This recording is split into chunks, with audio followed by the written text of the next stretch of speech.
Who cooperate? You trying to goat me into the word? Rat, is that the word you'd like to hear? That's the word. So are you a rat? A rat doesn't survive the Mafia, ever. But he signed himself a death warrant. He broke the code. Gotti hasn't forgotten. You know why I'm here? It took them $80 million in 3 lying cases and 7 rats that killed 100 people in the witness protection program to finally frame me. You understand? He should be dead, and yet he's not. But how does a man with a bounty on his head and every mobster gunning for him still walk free? People have been talking about me for years, and I've never opened my mouth until recently. But I want them to know who I really am and what I did. The truth. This is the story of Sammy Gravano, the Mafia rat. And hey, if you love deep, dark dives like this, hit that subscribe button. Ceremony, there was 14 guys, and one by one they called us down the basement. Dim lights, real smoky. There was a picture of a saint on the table. They pricked my finger to get blood out of it, put the blood on the saint, and they put it in my hand, and they lit it. He just said, if you betray this brotherhood, may your soul burn like the saint. Bensonhurst, Brooklyn, a place where the air smelled of fresh bread, strong espresso, and the unspoken rules of La Cosa Nostra. For Salvatore Gravano, better known as Sammy the Bull, that choice was made early. At just 10 years old, Sammy's bike got stolen by some older kids. He stormed after them and took on the whole group. A few blocks away, a man watched from a cafe, a made man. He saw a fighter, a bull. By the time the fate ended, Sammy's nose was bloody, his knuckles torn, but the gangster liked what he saw. That kid fights like a bull, he muttered. And just like that, Sammy earned his name. A young boy. Did he have options not to join the mob? Absolutely. But once you go in, Sammy's father, Jerry Gravano, was a hard-working Sicilian immigrant who painted houses and did his best to keep his son from trouble. His uncle Alfonso, however, a different story. Alfonso was deep in the Sicilian Mafia, a bootlegger who smuggled booze through the Hudson River, supplying speakeasies and stuffing the pockets of New York's most dangerous men. By 13, school was a joke. Sammy had dyslexia, got into fights, and didn't fit in. Teachers called him a slow learner. He was held back twice, punched school officials twice, and was finally sent to a school for incorrigibles. But Bensonhurst had another kind of school, a school where respect wasn't given, it was taken. The Rampers, a street gang made up of kids just like him. They stole, they fought, they survived. Sammy fit right in. By the late 1960s, the Mafia was a way of life. Bensonhurst belonged to the Colombo crime family, led by Carmine the Snake Persico. And even though Sammy's father begged him to stay away, his path was already set. In the 70s and 80s was like the Wild West. Bodies all over the place. It was insane. The mob was going through a very violent period. It was a dangerous time in the mob. Through his friend Tommy Sparrow, Sammy started running poker games, shaking down businesses, and getting into the world of loan sharking. But respect in the Mafia is tested. The ultimate test? Blood. In 1970, Sammy committed his first murder. With that one act, Sammy wasn't just a street thug anymore, he was a killer. And in the Mafia, that meant one thing. I still have passion for the Mafia. From where it came from, how it started, how it existed. It's part of my heritage. He was on his way to being made, but power comes with a price, and Sammy, he was about to learn that the hard way. Sammy was climbing the mobster career ladder. His success started making enemies. One of them, Ralph Sparrow, a Colombo family soldier. Ralph was furious that Sammy might become a made man before his son Tommy. Ralph started a smear campaign against Sammy, accusing him of making a move on the widow of a recently murdered Colombo soldier, Ralph Wronger. Sammy swore she was the one making the moves, but Ralph wasn't interested in the details. He wanted Sammy dead. His brother, Shorty Sparrow, surprisingly didn't buy his brother's nonsense, but to keep the peace, the Colombo bosses decided to transfer him to the Gambino family instead. Problem solved? Not quite. Sammy was placed under Capo Salvatore Todo Orello. For a brief moment, Sammy thought about leaving mob life entirely and even got a construction job, but just as he was considering an honest life, a former associate falsely falsely accused him of a double murder. Arrested and desperate for money to cover legal fees, Sammy ditched the construction gig and went on a full-blown crime spree with his partner in crime, Alexander "Ali Boy" Cuomo. The trial, however, collapsed when the prosecution's key witness was declared legally insane. With that behind him, Sammy was officially inducted into the Gambino family in 1976. He and Charlie Boy Orello, Todo's son, took their oath together. Things took a dark turn in 1978 when Paul Castellano, now boss of the Gambinos, ordered the hit on Sammy's own brother-in-law, Nicolas Schibetta. Schibetta had developed a bad cocaine habit and started disrespecting made men, including the daughter of a Gambino capo. Castellano decided he had to go. Sammy was furious when he first heard about the hit, but after a talk with Frank DeCicco, an associate he met in the Gambino, he did what any good mobster does. He put the family over family. He accepted the murder of his brother-in-law as the price of loyalty. Schibetta was chopped up, and only a hand was ever found. Around this time, Sammy opened an after-hours club in Bensonhurst called the Bus Stop. One night, a biker gang decided to trash the place, and Sammy got into a violent fight with them. He broke his ankle and still managed to chase them off.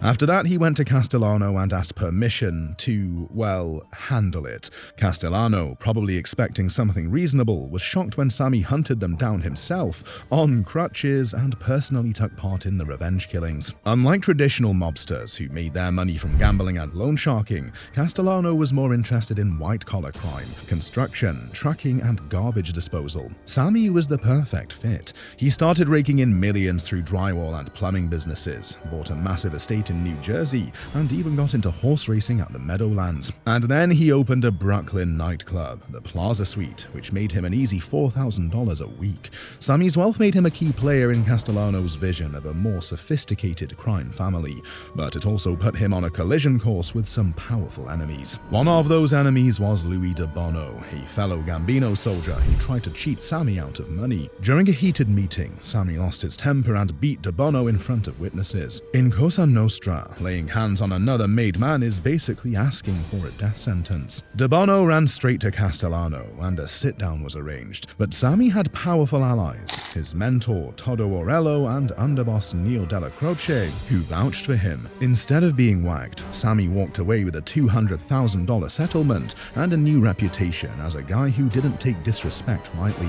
By the early 1980s, the FBI was closing in on the Gambino family, bugging homes, catching guys in heroin deals, and making arrests. Castellano, who hated drug dealers, wanted to kill anyone in the family caught trafficking. That put John Gotti, a member of Gambino, and his crew, including Sammy, in serious danger. When Castellano got indicted in 1985, he became obsessed with surveillance tapes that might expose him. He demanded copies from Angelo Ruggiero, one of Gotti's closest men, but Ruggiero refused, knowing they contained incriminating conversations. This only fueled Castellano's paranoia. At the same time, Gotti started planning a coup. If Castellano was convicted, he'd likely hand power to his driver, Thomas Bilotti, and his nephew, Thomas Gambino, two guys Sammy and Frank DeCicco thought were unfit to lead. When Gotti's people reached out to Sammy for support, he hesitated, but after talking it over with DeCicco, they agreed that Castellano had to go. Sammy's first choice for the next boss, Frank DeCicco, but DeCicco knew Gotti's ego was too big to take a back seat. He convinced Sammy that Gotti had the charisma and guts to be a strong leader. Secretly though, the two men made a deal. If Gotti turned out to be a disaster, they'd kill him within a year. Now the only thing left to do was to get rid of Castellano. Not suspecting the plot against him, Castellano invited DeCicco to a meeting on December 16, 1985 with his fellow capos. The hitmen waited for Sammy's instructions. When the time came and Castellano took a step outside his Lincoln town car, he was ambushed with bullets and killed on the spot. With Castellano out of the way, John Gotti officially took control of the Gambino family. And John Gotti Sr. was the most famous mobster of his generation. He ascended to the top of the Gambino crime family by organizing the assassination of his predecessor, Paul Castellano, outside a popular Manhattan steakhouse. But everyone knew who was really pulling the strings behind the scenes: Sammy the Bull Gravano. After Castellano's assassination, the Gambinos had some unfinished business. Anyone loyal to the old boss was now a potential threat. Gotti, along with Sammy and the newly appointed underboss Frank DeCicco, started cleaning house. A few Castellano loyalists were quietly eliminated, while others were forced into early retirement. But retaliation wasn't just coming from within the family. The other bosses of New York's 5 families weren't exactly thrilled about an unsanctioned hit on a Mafia boss. The Genovese family, led by the infamous Vincent Chin Gigante, was particularly furious. Gigante had been close with Castellano, and he wasn't about to let Gotti get away with it. On April 13, 1986, Frank DeCicco was blown to pieces outside a Brooklyn social club. The hit was carried out by the Lucchese family, under orders from Gigante and Lucchese boss Anthony Corallo. Their original target was John Gotti himself. The bomb had been planted under DeCicco's car and was detonated as soon as he got inside. Gotti had been scheduled to meet with DeCicco that day, but cancelled at the last minute, a decision that saved his life. The explosion shook the Gambino leadership, but instead of backing down, Gotti doubled down. He appointed Joseph Pini Armone as his new underboss and tightened up his grip on the family. And right beside him, rising through the ranks, was Sammy. By 1987, Sammy had officially taken over as consigliere, replacing Joseph Gallo. 2 years later, in 1990, he was promoted again, this time to underboss, the second most powerful position in the Gambino family. Sammy's construction empire was bringing in millions. He was rubbing shoulders with high-profile executives, and he was the go-to guy for Gotti's money laundering schemes. The Mafia had one golden rule: stay in the shadows. But John Gotti, he was breaking that rule every single day. I think his problem was that he fell in love with himself. He saw himself on television, in the newspapers, and he lost touch with what he was, that he's a gangster, not an actor. The so-called Dapper Don loved the spotlight. He dressed in expensive suits, strutted around New York like a celebrity, and openly mocked law enforcement. Worst of all, he held weekly meetings with his capos at the Ravenite Social Club, a decision that drove Sammy insane. But behind the scenes, the FBI was closing in. The FBI and New York State's Organized Crime Task Force set a trap for Gotti. So the whole strategy was to put bugs where John was having his most secret conversations, where he was going to talk the most about the criminal conduct. Agents had planted bugs throughout the Ravenite Social Club, hiding them in walls, hallways, and even an upstairs apartment where Gotti held private meetings. For months, these microphones captured the boss in his own words, discussing murders, racketeering, and the very structure of the Gambino family. The tapes were a goldmine of incriminating evidence, and they were about to shatter the empire he had built. Sammy thought this was reckless beyond belief. He warned Gotti, but the boss refused to listen. He also sensed a slight jealousy from Gotti's side, and it finally came to an end. On December 11, 1990, FBI agents and NYPD detectives stormed the Ravenite, arresting Gotti, Sammy, and consigliere Frank Locascio. The indictment was devastating: 5 murders, loan sharking, illegal gambling, obstruction of justice, bribery, and tax evasion. Prosecutors used the tapes to argue that Gotti and his administration were too dangerous to be granted bail.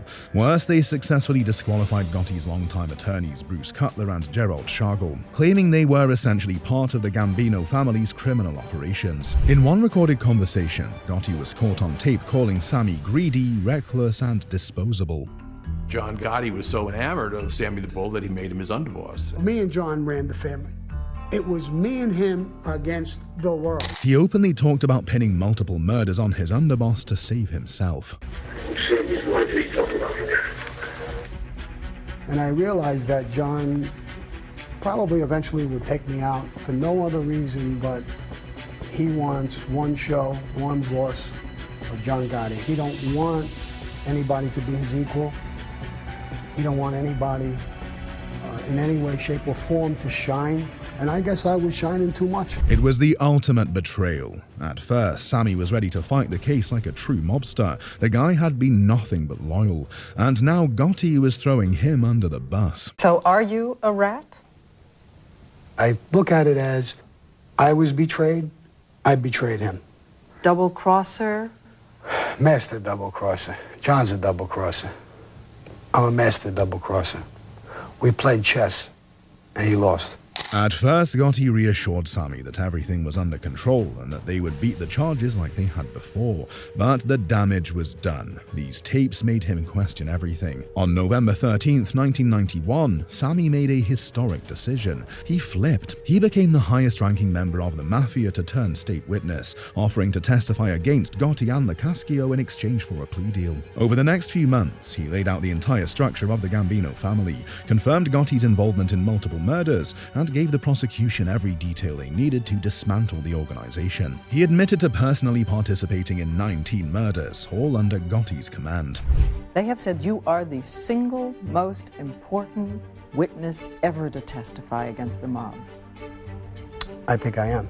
An underboss is the highest position who's ever cooperated, but I think I'm in a position of being the most knowledgeable underboss who's cooperated. Gotti's defense team tried to discredit Sammy, calling him a liar, a junkie, and a traitor, and even bringing up his past steroid use. But the jury wasn't buying it. On April 2nd, 1992, after just 14 hours of deliberation, John Gotti was convicted on all counts. Put John Gotti, the most powerful man in the mob, behind bars for life. John's a double-crosser.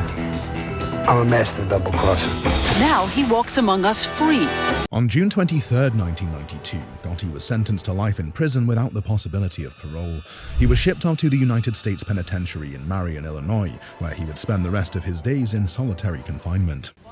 Hey, John, you gonna beat it? John Gotti, boss of the Gambino family, the most powerful crime family in the country. The most glamorous mobster since Al Capone. Silver hair, expensive clothes, an all-American gangster flashing a smile while breaking the law.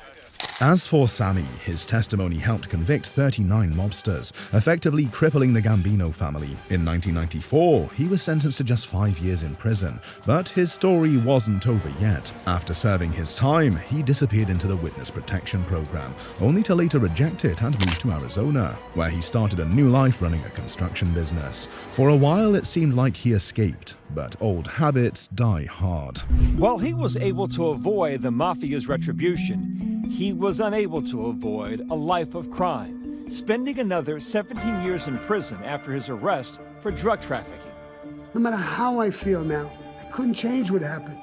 In 2000, Sammy was arrested again for running a massive ecstasy drug ring in Arizona, and just a year after that, in 2001, he was sentenced to 20 years in prison for his role in the drug operation. Ironically, the man who had killed 19 people and walked free ended up serving more time for selling ecstasy than he ever did for murder. He was released in 2017, and in true Gravano fashion, started a YouTube channel where he shares stories about his past life in the mob. Emerging for his first, and he says only interview before he retreats into the shadows for good. He agreed to talk on the condition that we provide former FBI agents for his protection and not broadcast until he had dropped safely out of sight. But what do you think? Was he a traitor, a survivor, a mastermind? Drop your thoughts in the comments below and explore more untold stories from the criminal underworld. Hit subscribe and stay connected. Power never truly fades.